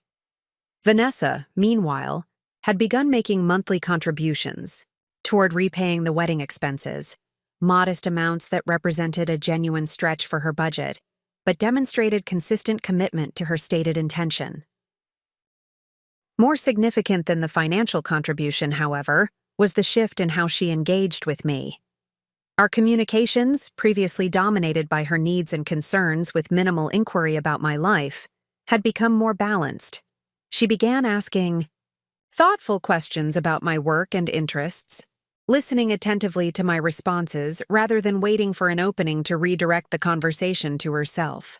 When she did share challenges or requests, they came with explicit acknowledgement of reciprocity, recognition that relationship involves mutual support rather than one-sided accommodation. These changes, while promising, existed alongside the natural caution that follows significant breach of trust. I maintained a certain emotional distance as I observed these efforts, unwilling to rush back into unqualified closeness before consistent actions had demonstrated that the shifts were sustainable rather than temporary adjustments made under pressure. Marcus Delaney and the bank's trust department provided unexpected support during this transitional period. With my mother no longer serving as trustee, they had assumed management of the remaining trust assets and oversight of the repayment process. Their involvement created a formal structure that removed much of the potential emotional complexity from financial discussions. Regular statements documented the progress of repayments. Professional management ensured appropriate growth of the remaining assets, and any questions or concerns could be addressed through official channels rather than potentially fraught family conversations. This professional framework allowed my relationship with my parents and sister to develop separately from the financial remediation, reducing the risk that emotional reconnection would be conflated with or contingent upon financial resolution. The trust department's involvement ensured accountability without requiring me to personally monitor or enforce the repayment agreement, creating space for healing that wasn't burdened by ongoing financial vigilance. As spring turned to early summer, another unexpected development emerged. My grandfather's older sister, Great Aunt Margaret, reached out to arrange a lunch meeting at her retirement community on the outskirts of the city. Now, in her late 80s, Margaret Reynolds had always been a somewhat peripheral figure in our family gatherings, present at major holidays and celebrations but rarely involved in day-to-day interactions. I had always sensed a certain tension between her and my mother, though as a child and even as a young adult, I had never understood its source. The retirement community's dining room was elegant but comfortable, with linen tablecloths and fresh flowers creating an atmosphere of refined simplicity. Great Aunt Margaret, despite her advanced age, remained sharp and articulate, her posture erect and her gaze direct as we exchanged initial pleasantries. "I hear there's been quite a situation with your trust fund," she said once our orders had been taken, dispensing with small talk with characteristic directness. Caroline stepping down as trustee, Richard arranging repayments, even listing the Vermont property. I shouldn't have been surprised that she knew. Family news travels through established channels regardless of whether the primary parties are actively communicating, but the extent of her information caught me off guard. "Yes," I confirmed. Simply. There were some irregularities in how the trust was managed. Margaret's expression suggested she found my diplomatic phrasing amusing. "Irregularities," she repeated. "Is that what we're calling it when a trustee systematically diverts funds from their intended purpose over a period of years?" Her bluntness was startling, but also oddly refreshing after weeks of careful conversations filled with emotional nuance and qualification. "That's a more accurate description," I acknowledged. "How did you hear about it?" "Your father called me about the Vermont property," she explained. "He needed my signature on some paperwork. There's a partial interest that passed to me when your grandfather died." During that conversation, he explained why they were selling. I must say it was the most honest discussion Richard and I have had in decades. This revelation, that my father had voluntarily disclosed the mismanagement of my trust rather than creating a more flattering explanation for the property sale, indicated a level of accountability I hadn't fully credited him with. It would have been easy to construct a narrative about retirement planning or downsizing that concealed the actual reason for liquidating a family asset, particularly when communicating with an elder relation who had no direct knowledge of the situation. "I'm glad he was honest with you," I said simply. Margaret studied me with keen eyes that belied her years. "You know, Alexandra, what happened with your trust isn't entirely surprising to me. I saw similar patterns with your grandfather and your father." I leaned forward, curious despite my usual caution about family discussions. "What do you mean?" "Edward, your grandfather, always favored Richard over his younger brother, Thomas. It wasn't obvious in obvious ways. Edward was too careful for that. But the pattern was clear to anyone paying attention. Richard received more educational support, more career guidance, more financial backing for his early ventures. Thomas was expected to make his own way, to be self-sufficient while Richard received ongoing assistance. The parallel to my own experience was striking. Another generation of the same pattern, with one child receiving disproportionate resources and attention, while the other was expected to demonstrate greater independence and resilience. "I didn't know that," I said. "Dad never mentioned any inequity in how grandfather treated him and Uncle Thomas." Margaret's smile held a certain wryness. "Of course he didn't. The beneficiaries of such patterns rarely recognize them, while those disadvantaged by them are acutely aware, but often silent out of a combination of pride and resignation." She paused, taking a sip of her water before continuing. "When Edward established trusts for you and Vanessa, I wondered if he was trying to correct the pattern he had perpetuated with his own children, ensuring equal financial support for his granddaughters, regardless of your parents' predispositions. But it seems Caroline and Richard found a way to reintroduce the imbalance despite his intentions." The observation added another dimension to my understanding of our family dynamics, suggesting that the patterns I had experienced weren't isolated. To my immediate family, but represented the continuation of multi-generational tendencies that had shaped relationships long before I was born. "Did you ever discuss this with grandfather?" I asked. "The difference in how he treated Dad and Uncle." "Thomas?" "Once," she acknowledged. "Near the end of his life, when he was establishing your trusts. I suggested that perhaps Thomas's children should receive additional consideration given the historical imbalance in support." Edward dismissed the idea, said both his sons had turned out well, that different children simply need different types of support. She shook her head slightly, the gesture conveying decades-old frustration. "It's a convenient justification, isn't it? That unequal distribution of resources and attention is simply responding to different needs rather than reflecting preferential treatment. It allows the pattern to continue without acknowledgement or correction." The insight resonated deeply. With my own experience, the way my parents had justified their prioritization of Vanessa's needs and wants as appropriate response to our different personalities and circumstances, rather than recognizing it as fundamentally inequitable treatment. "Is that why you wanted to meet with me?" I asked. "To share this history?" Margaret's expression softened slightly. "Partly. I thought understanding the multi-generational nature of these patterns might help you contextualize your experience. See? That it reflects long-standing family dynamics rather than something specific to you or your worth." She paused, her gaze direct and clear. "But I also wanted to tell you how impressed I am by your response to the situation. Standing firm in your right to have the trust managed properly, insisting on formal remediation rather than accepting vague promises, requiring explicit acknowledgement of the patterns that allowed the misappropriation to occur. These demonstrate remarkable clarity and strength.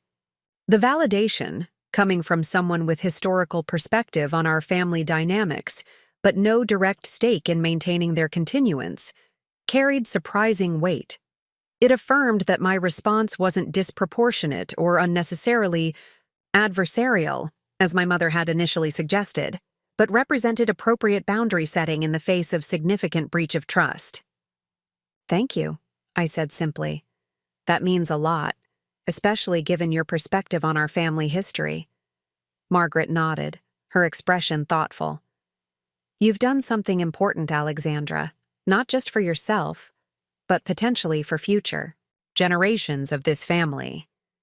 By naming patterns that have operated unchallenged for decades, by requiring accountability rather than accepting minimization or justification, you've created an opening for genuine change. Whether that opening leads to transformation depends on many factors beyond your control, but creating the possibility is significant in itself." Her words crystallized something I had felt but not fully articulated, that addressing the trust fund mismanagement wasn't just about recovering financial resources that should have been protected for my future, but about challenging patterns that had constrained family relationships for generations. By refusing to participate in dynamics that positioned some family members' needs and interests as inherently more important than others, I had potentially disrupted a cycle that might otherwise have continued unchallenged into the next generation.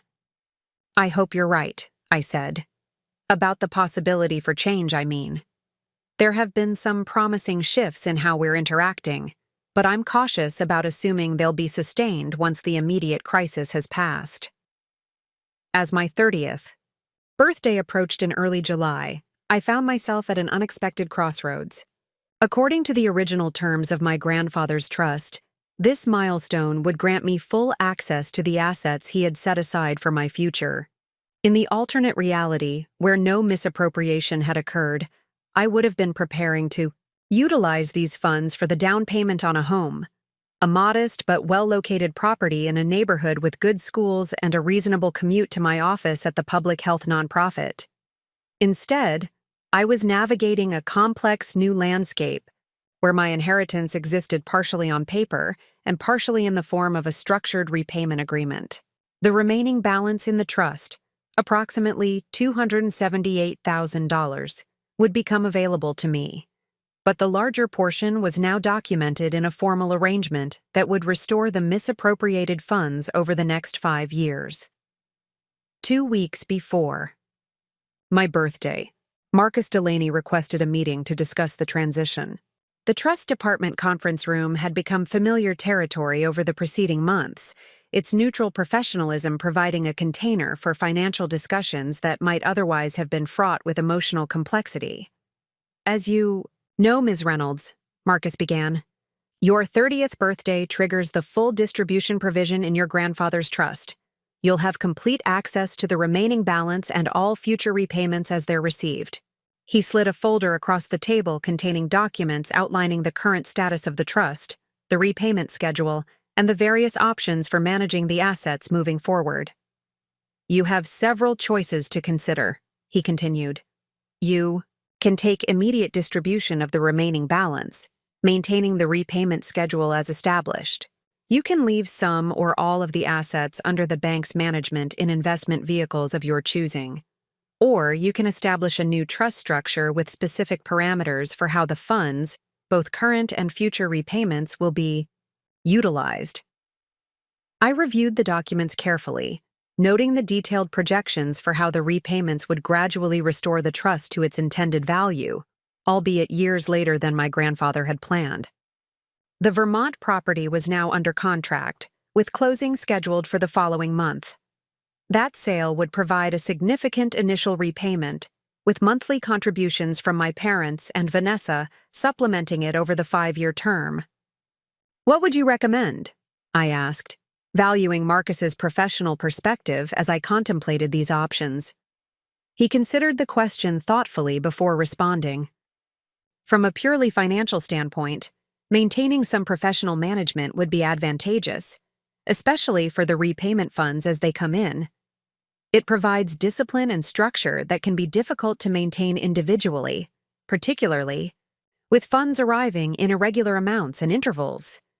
He paused, then added, "That said, your grandfather established this trust specifically to give you financial autonomy at this stage of your life. There's value in honoring that intention, in making your own decisions about these resources now that you've reached the milestone he designated." The observation resonated beyond its financial implications. My grandfather had created the trust to provide me with options and independence at 30, the ability to establish foundations for my adult life without being constrained by immediate financial limitations. The misappropriation had temporarily compromised that intention, but the remediation process had created an opportunity to reclaim it, albeit in a form he couldn't have anticipated. "I think I'd like to take a hybrid approach," I said after careful consideration. "I'll withdraw enough for a modest down payment on a home, smaller than I'd originally planned, but still a start, and leave the remainder under management to receive the repayments and generate returns." Marcus nodded approval. "That strikes a good balance between immediate utilization and long-term growth. We can structure the managed portion to provide regular income if you need it, or to emphasize growth if your current salary meets your needs adequately." We spent the next hour detailing the specifics: how much would be withdrawn immediately, how the managed portion would be invested, how repayments would be documented and allocated. Throughout the discussion, I was struck by how different this felt from my previous relationship to these financial resources. Before the trust fund investigation, I had been a passive beneficiary, waiting for access to funds that were being managed and, as it turned out, mismanaged by others. Now I was an active participant in determining how these resources would be structured and utilized, making informed choices based on clear information and professional guidance. This shift, from passive recipient to active decision-maker, extended beyond the financial realm. In the 3 months since confronting my parents about the misappropriation, I had moved from unconscious participation in established family dynamics to conscious evaluation of which patterns I wanted to maintain and which I needed to modify or reject entirely. As I left the bank that afternoon, I found myself reflecting on this transformation. The trust fund investigation had begun as a response to financial irregularity, but it had evolved into something far more significant: catalyst for examining and restructuring relationships that had been constrained by unacknowledged patterns for decades. My phone buzzed with a text from Vanessa as I walked to my car. "Lunch tomorrow. I want to talk to you about something important. My treat." The invitation itself reflected the subtle shift in our relationship. Previously, Vanessa's communications had typically taken the form of requests or announcements rather than invitations, and the explicit offer to pay represented recognition of the financial imbalance she was working to address.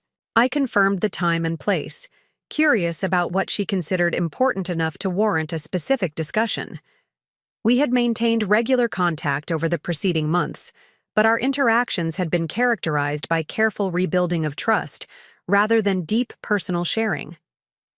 The following day, I arrived at the cafe Vanessa had suggested, a quiet place known for its healthy lunch options rather than the trendy hotspots she typically preferred. She was already seated at a corner table, 2 glasses of water and a basket of multi-grain bread arranged between the place settings. "Thanks for meeting me," she said as I sat down. "I know you're busy with all the trust transition details."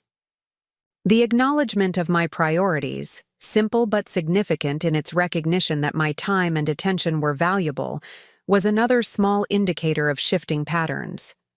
"It's fine," I assured her. "Actually, the timing is good. I just met with Marcus yesterday to finalize the distribution plan." "That's part of what I wanted to talk about," she said, her expression more serious than usual. "With your birthday coming up and the trust becoming accessible, I've been thinking a lot about fairness and equity in our family." The directness of her approach surprised me. Vanessa had typically avoided explicit discussions of family dynamics, preferring to operate within established patterns rather than examining them critically. "I want to make a more substantial contribution toward repaying what was taken from your trust," she continued before I could respond. "Not just the wedding expenses, but a portion of the other withdrawals as well." I frowned slightly, confused by this extension of responsibility. "Vanessa, the repayment agreement is with Mom and Dad. They're the ones who made the withdrawals, who had legal obligation as trustees." "I know," she acknowledged, "but I benefited from decisions they made, even if I wasn't directly involved in making them. The semester abroad for Mia, the down payment assistance for my condo, the extended family vacation after Dad's heart episode, those all came from your trust, and they all benefited me directly or indirectly." Her willingness to accept this broader sense of responsibility, to recognize that benefiting from inequity creates obligation even without direct participation in creating it, indicated a depth of reflection I hadn't previously credited her with. "I appreciate that," I said carefully. "But financially, you're already contributing to the wedding expenses, and that's a significant commitment given your budget." "This isn't just about money," she said, leaning forward slightly. "Or rather, it's about money as a representation of something deeper. I've been thinking about what Aunt Margaret said to you about the multi-generational patterns in our family. How grandfather favored Dad over Uncle Thomas, how Mom and Dad continued that pattern with us." I blinked in surprise. "You spoke with Aunt Margaret?" "I called her after you mentioned your lunch," Vanessa explained. "I wanted to understand more about what she'd observed in our family history. The parallels between Dad's experience as the favored son and mine as the favored daughter are uncomfortable to acknowledge, but important to understand if I want to break the pattern." This proactive step, reaching out independently to gain perspective on family dynamics rather than waiting for others to manage the emotional work of relationship maintenance, represented significant growth from the Vanessa who had appeared at my door months earlier, demanding explanation for actions she deemed inexplicable. "What did she tell you?" I asked, genuinely curious about how Margaret had framed these patterns to Vanessa.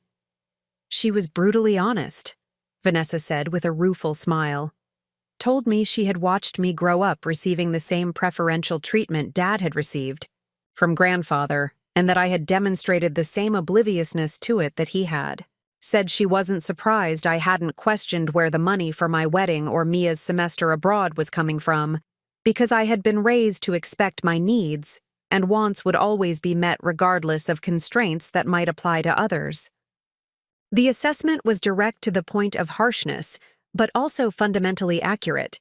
Margaret had apparently recognized no need to soften her observations for Vanessa, trusting that truth was more valuable than comfort in addressing long-standing patterns. "That must have been difficult to hear," I said, acknowledging the emotional impact such direct confrontation would necessarily carry. "It was," Vanessa admitted, "but it was also clarifying. It helped me understand why contributing to the financial repayment matters beyond the monetary value, because it represents taking responsibility for my role in a pattern that has caused real harm, even if that role was primarily passive acceptance rather than active perpetuation."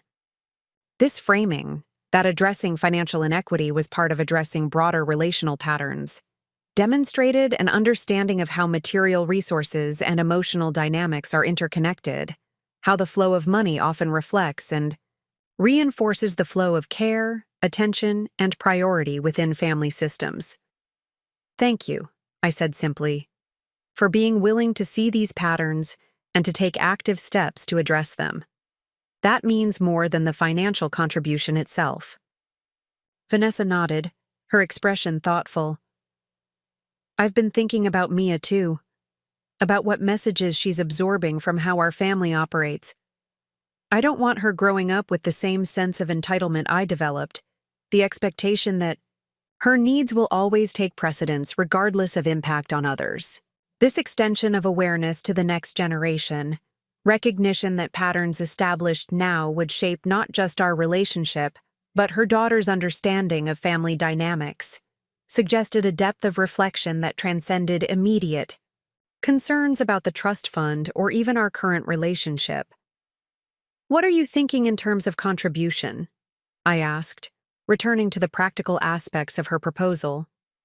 My 30th birthday arrived on a perfect summer morning, sunlight streaming through my bedroom window with the promise of warmth and clarity. In many ways, this milestone felt more significant than I had anticipated when I'd marked it on my calendar months earlier. It represented not just another year of life, but a fundamental transition in how I related to my family, my finances, and my own sense of worth within larger systems. Following my meeting with Marcus and subsequent lunch with Vanessa, I had finalized the distribution plan for my trust. I would withdraw $200,000 for a modest down payment on a home, leaving the remaining $78,000 under management to receive the ongoing repayments and generate returns. The arrangement balanced my immediate needs with prudent planning for future security, a compromise that honored my grandfather's intentions while accommodating the realities created by years of misappropriation. I had deliberately kept my birthday plans simple, a small gathering of close friends for dinner at my favorite restaurant, rather than the elaborate celebration Vanessa might have arranged or the family-focused event my mother would have preferred. I needed space to mark this transition on my own terms, to celebrate personal growth and newfound clarity without the emotional complexity of family dynamics dominating the occasion. My phone chimed with messages throughout the morning, warm wishes from colleagues, thoughtful notes from friends, a characteristically concise text from my father, and an elaborate multi-paragraph message from my mother expressing both celebration and thinly veiled disappointment about not being included in my evening plans. Vanessa had sent a simple but sincere message the night before, respecting my request for a quiet morning without calls or visits. As I prepared for my day, allowing myself the luxury of a late start before heading to the office for a half day of work, another message arrived, this one from an unfamiliar number with a local area code.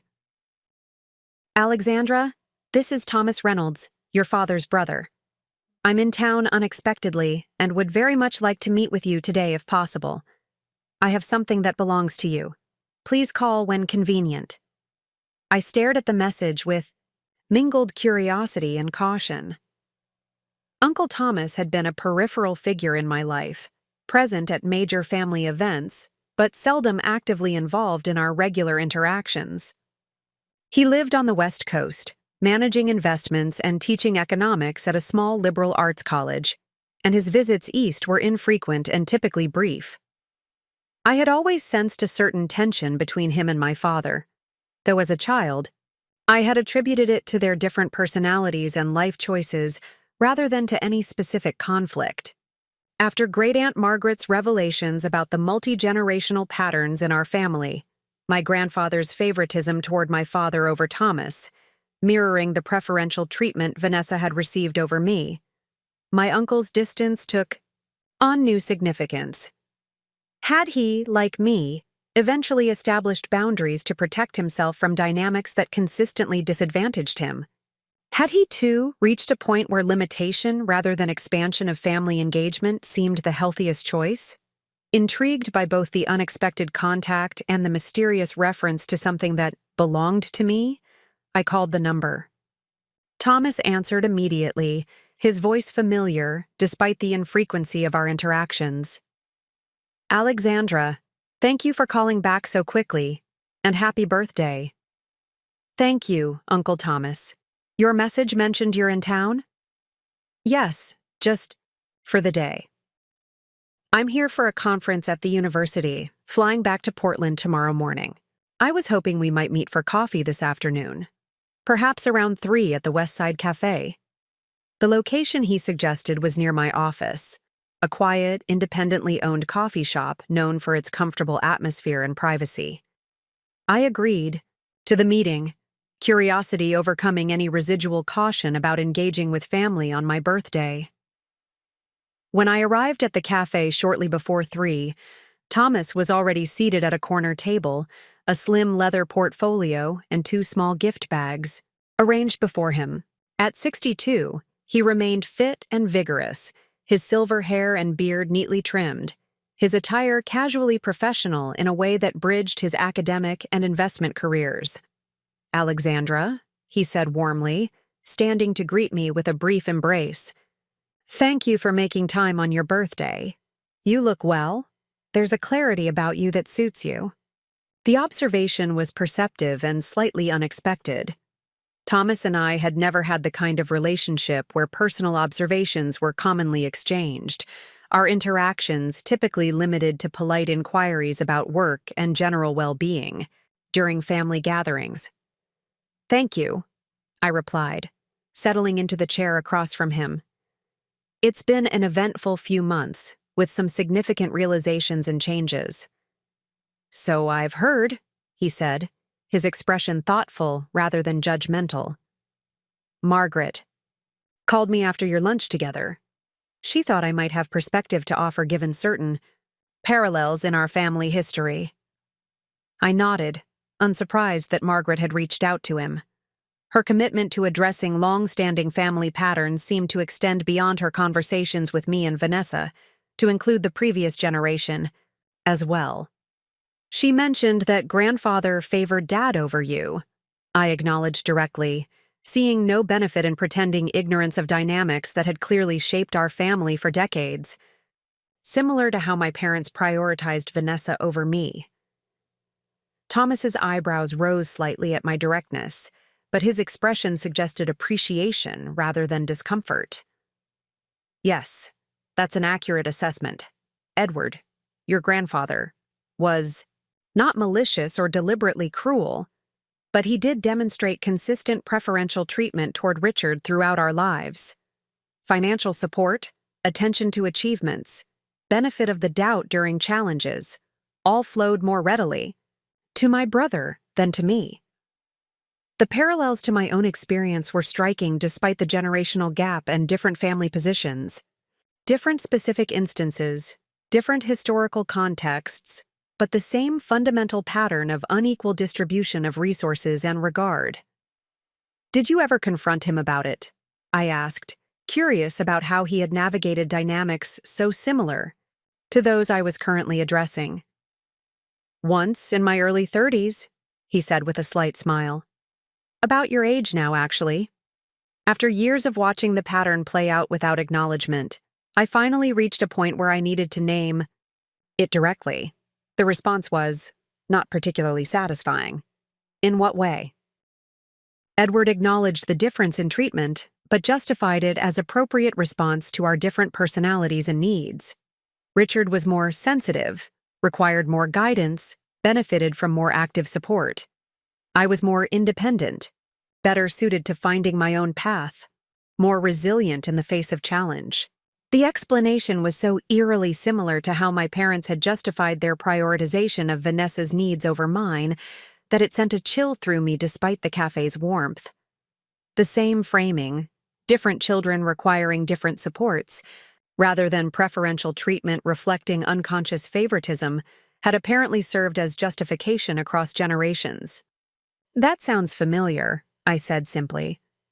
Thomas nodded understanding. "I imagine it does. The remarkable thing about these family patterns is how they replicate themselves with such precision despite the passage of time and change of specific circumstances. Different individuals, different era, same fundamental dynamic. The golden child and the self-sufficient one, each locked into roles that limit authentic development and relationship. The framing, that both positions within the dynamic were ultimately constraining, albeit in different ways, echoed what Vanessa had expressed during our recent lunch. It suggested that addressing these patterns wasn't just about remedying the disadvantages experienced by those in the self-sufficient role, but about liberating all family members from constraints that limited genuine growth and connection. "What happened after you confronted grandfather?" I asked, curious about the long-term impact of his attempt to address the pattern directly. "Not much changed in his behavior," Thomas admitted. "He continued to favor Richard, though perhaps with slightly more awareness or occasional attempts at correction. But something important changed in me. I stopped expecting equal treatment, stopped hoping for recognition or support that was unlikely to materialize, stopped measuring my worth by his assessment or investment." He leaned forward slightly, his gaze direct and clear. "I built my life according to my own values and priorities, rather than in reaction to or anticipation of his approval." That shift, from orientation around his perception to centering of my own authentic choices, was profoundly liberating. This perspective, that freedom came not necessarily from changing others' behavior, but from changing one's relationship to and expectations of that behavior, offered a pathway forward that didn't depend on complete transformation of long-standing family patterns. It suggested that genuine autonomy emerged from internal shifts in how one related to established dynamics, not just from external changes in how those dynamics operated. "That's what I'm working toward," I acknowledged. "Not just financial restoration through the repayment plan, but a fundamental recalibration of how I engage with family patterns, what I expect, what I accept, what I require as conditions for continued relationship." Thomas nodded approval. "That's the real work, and from what Margaret has shared about how you've handled the trust fund situation, you're well on your way." He paused, then reached for the leather portfolio on the table between us. "Which brings me to the purpose of our meeting today." He opened the portfolio to reveal a set of documents, the top page bearing a formal letterhead and my grandfather's distinctive signature at the bottom. "When Edward established the trusts for you and Vanessa, he also created a separate instrument, a supplemental fund that would become accessible to each of you on your 30th birthdays, provided certain conditions were met." I frowned in confusion. "I've never heard of any supplemental fund. The trust Marcus oversees is the only inheritance I'm aware of." "That's by design," Thomas explained.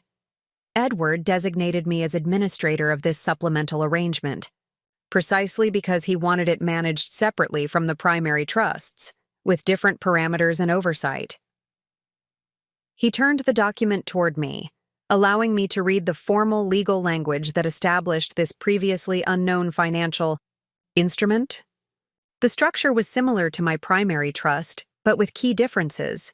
Most notably, the conditions for distribution and the designation of Thomas rather than my parents as administrator. The supplemental fund was established with $100,000 for each of you, he continued as I reviewed the document. It was to be conservatively invested and allowed to grow until your 30th birthdays, at which point it would become accessible provided you had demonstrated financial responsibility and independence during early adulthood. I looked up from the document, startled by this revelation. And who determined whether those conditions were met? I did, as administrator, Thomas confirmed. Edward trusted my judgment in assessing genuine financial maturity as distinct from simple adherence to others' expectations or directions. The arrangement, a secondary inheritance contingent on demonstration of specific qualities, administered by the family member who had himself experienced inequitable treatment, suggested a level of strategic planning I hadn't previously attributed to my grandfather. Had he anticipated the potential for mismanagement of the primary trusts? Had he recognized the family patterns clearly enough to establish this additional layer of security? What about Vanessa? I asked, processing the implications of this new information. Did she receive her supplemental fund when she turned 33 years ago? No, Thomas said simply. While Vanessa has many admirable qualities, at 30 she had not demonstrated the financial independence and responsibility required by the terms of the instrument. She had maintained consistent employment, but had also established patterns of spending beyond her means and relying on parental intervention to address financial challenges. I sat back in my chair, processing the implications of what Thomas had just shared. Not only had my grandfather established a supplemental fund I'd never known about, but he had also created specific conditions that recognized and rewarded the very qualities I had developed, often out of necessity rather than choice. So the supplemental fund still exists? I asked, trying to understand the full picture. For both Vanessa and me? Thomas nodded, reaching for one of the small gift bags on the table. Yes, though with different current values due to the timing of potential distribution. Vanessa's portion continues to grow until she meets the established criteria or reaches the age of 40, at which point I have discretion to distribute partial amounts based on demonstrated progress. He handed me the gift bag with a small smile. This contains the formal notification of your qualification under the terms of the supplemental fund, along with the current valuation and options for distribution or continued management. I opened the bag to find an elegant envelope containing formal documents on heavy cream stationery. The top page stated simply, "Having met all conditions established by Edward Reynolds, Alexandra Reynolds is hereby granted full access to supplemental Fund A, current value $267,482, effective July 15th, 2025. The figure momentarily took my breath away. Combined with the remaining balance in my primary trust and the ongoing repayments, this supplemental fund would essentially restore my financial position to what it would have been without the years of misappropriation, and it would do so immediately, rather than over the 5-year repayment period.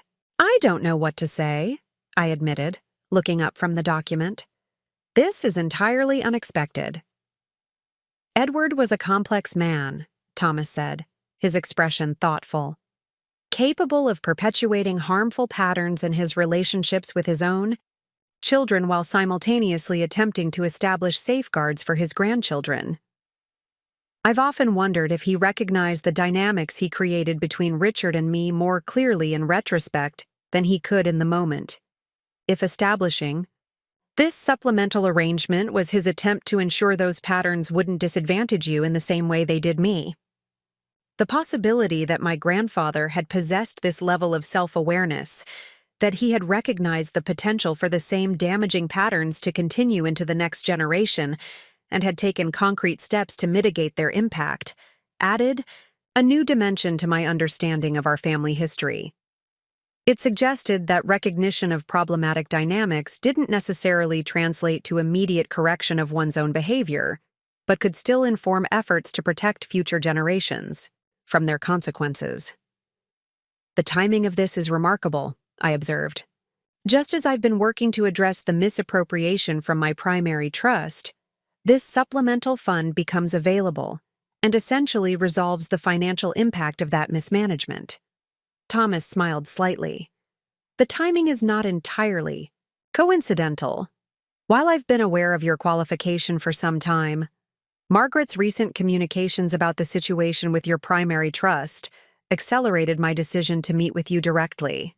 The supplemental fund was always intended as a safety net, a resource that would become available when genuinely needed rather than automatically dispensed at a predetermined age. His explanation confirmed my growing sense that this arrangement reflected my grandfather's attempt to establish protections that transcended the family patterns he himself had participated in creating. He hadn't been able to fully extract himself from those dynamics in his relationship with his sons, but he had created mechanisms that might shield his granddaughters from their worst effects. "What about the second gift bag?" I asked, noticing that Thomas had not yet explained its presence. "Ah," he said, his expression warming. "That contains something more personal." He pushed it gently across the table. "A birthday gift, separate from the financial arrangements." I opened the second bag to find a small wooden box, its lid inlaid with a delicate pattern of maple and walnut. Inside, nestled on a bed of blue velvet, was a vintage fountain pen, an elegant instrument with a deep blue barrel and gold accents. "It was Edward's," Thomas explained as I lifted it carefully from the box. "His favorite writing instrument during the years when he was building the business that ultimately generated the resources now in your trusts. He used it to sign the original documents establishing both the primary and supplemental funds for you and Vanessa." The pen represented a tangible connection to the grandfather I had known and loved, but whose complex legacy I was only now beginning to fully understand. It symbolized both his business acumen, the careful planning and execution that had created financial security for future generations, and his personal values, including the foresight to establish protections against patterns he recognized but couldn't entirely transcend. "Thank you," I said simply, the words inadequate to the significance of both gifts. The financial security represented by the supplemental fund and the personal connection embodied in the pen. "You've earned both," Thomas replied. "The fund, through your demonstrated financial responsibility and independence, and the pen through your courage in addressing patterns that have gone unchallenged for too long in our family." He paused, his expression growing more serious. "I should acknowledge that I haven't always been as present or engaged with you as I might have been. After my confrontation with Edward, I gradually established more distance from family dynamics that consistently disadvantaged me. That was necessary for my own well-being, but it also meant I wasn't as available to you as I perhaps should have been, given the parallels in our experiences." The acknowledgement, honest, direct, free from defensiveness or qualification, carried significant weight. It recognized that his understandable withdrawal from painful family dynamics had unintentionally perpetuated my isolation within those same patterns. "I understand why you created that distance," I assured him. "And I've recently made similar choices about limiting certain engagements to protect my own emotional health." "A necessary step," he agreed, "but not the final one. What I've learned over time is that selective, boundaried engagement can eventually replace complete withdrawal, that it's possible to maintain connection without sacrificing self-protection once you've established clarity about what constitutes acceptable interaction." This perspective, that boundaries weren't just walls to keep others out but frameworks that established conditions for healthy engagement, offered a more nuanced approach than the binary choice between complete accommodation or total disconnection. It suggested the possibility of relationship that honored both personal needs and family bonds, that neither sacrificed self-respect nor abandoned the potential for meaningful connection. "That's my hope," I admitted. "To establish terms of engagement that protect my interests and dignity while allowing for whatever genuine connection is possible within those parameters." Thomas nodded, his expression reflecting both approval and a certain wistfulness. "It's a worthwhile aspiration, and one I've pursued with varying degrees of success over the years. Richard and I have established a functional, if somewhat distant, relationship. We connect around specific shared interests and family obligations, while respecting the limits I've established regarding certain topics and dynamics. This model, limited, but genuine connection based on mutual interests and clear boundaries, provided a template for what might be possible in my own relationships with my parents and sister. Not the unreserved closeness that might have developed in healthier family systems, perhaps, but authentic engagement that neither perpetuated harmful patterns nor foreclosed the possibility of relationship entirely. "I'd like to maintain contact with you moving forward," I said, making a decision that felt both significant and natural. Beyond the administration of the supplemental fund, I mean. Your perspective on our family history and dynamics has been invaluable, and I suspect there's much more I could learn from your experience navigating similar patterns. "I'd welcome that," he replied with evident sincerity. Perhaps this unexpected situation with the trusts, challenging as it's been, has created an opening for connection that might not otherwise have developed. The observation highlighted an unexpected benefit of the trust fund investigation. Its revelation of long-standing patterns had not only clarified my understanding of current family dynamics, but had also created potential for new relationships with family members like Thomas and Margaret, whose experiences paralleled mine in ways I hadn't previously recognized or understood. As our conversation continued, touching on his academic work, my role at the public health nonprofit, and our shared interest in economic systems that supported genuine social well-being, I found myself experiencing a kind of kinship I had rarely felt within my immediate family. There was an ease to our interaction, a mutual respect and interest that didn't require careful management of emotional undercurrents or wariness about hidden agendas. When we eventually parted, Thomas with a flight to catch early the next morning, and I with dinner plans with friends, he embraced me with genuine warmth. "Happy birthday, Alexandra," he said. 30 is a significant milestone, the entry to a decade where many people truly come into their own, where the foundation of early adulthood supports increasingly authentic choices and directions. You're beginning this decade with remarkable clarity and courage, and I look forward to seeing how you build on that foundation in the years ahead. The words, straightforward, sincere, unalloyed with subtle messages about family obligation or implicit expectations, felt like a gift in themselves. They acknowledged the significance of my journey without demanding particular outcomes, celebrated my growth without claiming credit for it, and expressed genuine interest in my future without attempting to shape or direct it. As I left the cafe, documents and wooden box carefully secured in my bag, I felt a profound sense of alignment, as if disparate elements of my experience were finally converging into a coherent whole. The financial security my grandfather had intended for me was being restored, not just through the repayment plan for the primary trust, but through this supplemental fund I had qualified for through my own demonstrated responsibility and independence.